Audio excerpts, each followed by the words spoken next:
नमस्कार दोस्तों। तो कैसे हैं आप? उम्मीद है अच्छे ही होंगे। तो दोस्तों, हमारी आज की कविता का टाइटल है मनुष्यता। मनुष्यता, जिसके कवि मैथिली शरण गुप्त है। यह आपकी स्पर्श भाग 2 की पाठ्यपुस्तक से ली गई कविता है। मैथिली शरण गुप्त जी का जन्म 1886 में झांसी के करीब चिड़गांव में हुआ था। इन्होंने अपना पूरा जीवन अच्छी अच्छी कविताओं को लिखने में व्यतीत कर दिया, मीन्स बिता दिया। आइए दोस्तों, अब शुरू करते हैं हम हमारी कविता को बिना टाइम वेस्ट करे। पहला पद। विचार लो कि मृत्यु हो न मृत्यु से डरो, कभी मरो परंतु यो मरो कि याद जो करे सभी। हुई न यो समृत्यु तो वृथा मरे वृथा जिए, मरा नहीं वही कि जो जिया न आपके लिए। वही पशु प्रवृत्ति है कि आप ही चरे, वही मनुष्य है कि जो मनुष्य के लिए मरे। तो दोस्तों, इन पंक्तियों में कवि कहता है कि हमें जान लेना चाहिए कि मृत्यु का होना निश्चित है। हमें मृत्यु से डरना नहीं चाहिए। हमें कुछ ऐसा करना चाहिए कि लोग हमें मरने के बाद भी याद रखें। उनका जीना और मरना दोनों बेकार है जो मनुष्य दूसरों के लिए कुछ भी ना कर सके। मर कर भी वह मनुष्य कभी नहीं मरता जो अपने लिए नहीं दूसरों के लिए जीता है। कवि के अनुसार क्योंकि अपने लिए तो जानवर भी जीते हैं। मनुष्य वही है जो दूसरों के लिए मरे, अर्थात जो दूसरों की चिंता करे। वही असली मायने में मनुष्य कहलाने के योग्य है। आइए दोस्तों, सेकंड पद पे चलते हैं। उसी उदार की कथा सरस्वती बखानती, उसी उदार से धरा कृतार्थ भाव मानती। उसी उदार की सदा सजीव कीर्ति कूजती, तथा उसी उदार को समस्त सृष्टि पूजती। अखंड आत्मभाव जो असीम विश्व में भरे, वही मनुष्य है कि जो मनुष्य के लिए मरे। तो दोस्तों, इन सेकंड पद में जो कवि है वो कहता है कि जो मनुष्य अपने पूरे जीवन में दूसरों की चिंता करता है, उस महान व्यक्ति की कथा का गुणगान सरस्वती अर्थात पुस्तकों में किया जाता है। पूरी धरती उस महान व्यक्ति की आभारी रहती है। उस व्यक्ति की बातचीत हमेशा जीवित व्यक्तियों जैसी करी जाती है।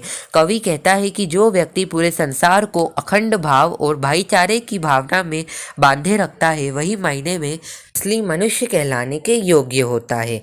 आइए दोस्तों, अब अपने तीसरे पद पे चलते हैं। शुद्धार्थ रंति देव ने दिया करस्थ थाल भी, तथा दधीचि ने दिया परार्थ अस्थि जाल भी। उशीनर देश के राजा शिबी ने स्वमास दान भी दिया, सहर्ष वीर कर्ण ने शरीर चर्म भी दिया। अनित्य देह के लिए अनादि जीव क्यों डरे, वही मनुष्य है कि जो मनुष्य के लिए मरे।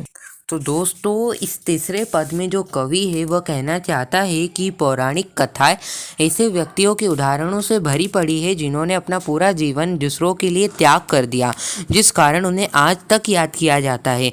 कवि उदाहरण देते हुए कहता है कि जो भूख से परेशान रति देव थे, उन्होंने अपने हाथ की आखिरी थाली भी दान कर दी थी, और महर्षि दधीचि ने तो अपने पूरे शरीर की हड्डियां वृज बनाने के लिए दान कर दी थी।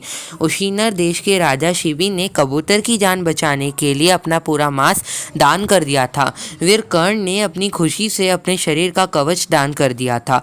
कवि यहाँ पर कहना चाहता है दोस्तों कि मनुष्य उस नश्वर शरीर के लिए क्यों डरता है, क्योंकि मनुष्य वही कहलाने योग्य होता है जो दूसरों के लिए अपने आप को त्याग कर देता है। आइए दोस्तों, अब अपने फोर्थ पद पे चलते हैं। सहानुभूति चाहिए महाविभूति है, यही वशी कृता सदैव है बनी हुई स्वयं वही मही। विरुद्ध वाद बुद्ध का दया प्रवाह में बहा, विनीत लोग वर्ग क्या न सामने झुका रहा। आहा, वही उदार है परोपकार जो करे, वही मनुष्य है कि जो मनुष्य के लिए मरे। तो दोस्तों, इस फोर्थ पद में जो कवि है वो कहता है कि मनुष्यों के मन में दया और करुणा का भाव होना चाहिए, यही सबसे बड़ा धन है। इसका सबसे बड़ा उदाहरण जो कवि है वो कहता है महात्मा बुद्ध को। महात्मा बुद्ध जिनसे लोगों का दुख नहीं देखा गया, तो वे लोक कल्याण के नियमों के विरुद्ध आ गए। इसके लिए क्या पूरा संसार उनके सामने नहीं झुकता? अर्थात उनके दया भाव और परोपकार के कारण आज भी उनको याद किया जाता है और उनकी पूजा की जाती है। महान उस व्यक्ति को कहा जाता है जो परोपकार करता है, वही मनुष्य है। मनुष्य कहलाता है जो मनुष्य के लिए मरता है, अर्थात जो दूसरों की चिंता करता है, जो दूसरों के लिए त्याग करता है। आइए दोस्तों, अब अपने फिफ्थ पद पे चलते हैं। रहो न भूल के कभी मदांत तुच्छ वित्त में, सनाथ जान आप को करो न गर्व चित्त में। अनाथ कौन है यहाँ, त्रिलोकनाथ साथ है, दयालु दीन बंधु के बड़े विशाल हाथ है। अतीव भाग्यहीन है अधीर भाव जो करे, वही मनुष्य है कि जो मनुष्य के लिए मरे। तो दोस्तों इन 5th पंक्तियों में जो कवि है वो कहना चाहता है कि हमें भूल कर भी संपत्ति और यश पर घमंड नहीं करना चाहिए। इस बात पर भी हमें कभी गर्व नहीं करना चाहिए कि हमारे साथ अपनों का हाथ है, मतलब हमारे ऊपर अपनों का हाथ है। क्योंकि कवि कहता है कि यहाँ पर कौन ऐसा है जो अनाथ है, उस ईश्वर का हाथ तो सभी के साथ है। वह ईश्वर बहुत दयावान है, उसका हाथ सबके ऊपर रहता है। कवि कहता है कि वह व्यक्ति भाग्यहीन है, भाग्यहीन मतलब भाग्य से हीन, जो इस प्रकार का उतावलापन रखता है। क्योंकि मनुष्य वही व्यक्ति को कहलाता है जो इन सब चीज़ों से ऊपर उठकर देखता है या ऊपर उठकर सोचता है। आइए दोस्तों अब अपने 6th पद पे चलते हैं। अनंत अंतरिक्ष में अनंत देव है खड़े, समक्ष ही स्वभावहु जो बड़ा रहे बड़े बड़े। परस्परावलंबनम से उठो तथा बढ़ो सभी, अभी अमर्त्य अंक में अपंक हो चढ़ो सभी। रहो न यो कि एक से न काम और का सरे, वही मनुष्य है कि जो मनुष्य के लिए मरे। तो दोस्तों इन 6 पंक्तियों में जो कवि है वो कहना चाहता है कि दोस्तों कवि इसमें कहता है कि उस कभी न समाप्त होने वाले आकाश में असंख्यक देवता खड़े हैं। असंख्यक देवता मतलब अंत नहीं है जिनका, ठीक है, वो वाले देवता खड़े हैं जो परोपकार व दयालु मनुष्यों का सामने से खड़े होकर अपनी भुजाओं को फैलाकर स्वागत करते हैं। इसलिए दूसरों का सहारा बनो और सभी को साथ लेकर आगे बढ़ो। कवि कहता है कि सभी मनुष्य कलंक रहित होकर देवताओं की गोद में बैठो, अर्थात यदि हम कोई बुरा काम नहीं करेंगे तो देवता हमें उनकी गोद में ले लेंगे। अपने मतलब के लिए हमें नहीं जीना चाहिए, अपना और दूसरों का कल्याण व उद्धार करना चाहिए। क्योंकि इस मरणशील संसार में मनुष्य वही कहलाने योग्य है जो दूसरों के लिए कल्याण व परोपकार करे। आइए दोस्तों अब अपने 7th स्टेंजा पे चलते हैं। मनुष्य मात्र बंधु है यही बड़ा विवेक है, पुराण पुरुष स्वयं भभु पिता प्रसिद्ध एक है। फलानुसार कर्म के अवश्य ब्राह्मा वे भेद है, परंतु अंतरेक्य में प्रमाण भूत वेद है। अनर्थ है कि बंधुहीन बंधु की व्यथा हरे, वही मनुष्य है कि जो मनुष्य के लिए मरे। दोस्तों इन 7th पंक्तियों में कवि कहता है कि प्रत्येक मनुष्य एक दूसरे का भाई बंधु है, यही सबसे बड़ा समझ है। पुराणों में जिसे स्वयं उत्पन्न पुरुष माना गया है वह परमात्मा या ईश्वर की संतान है।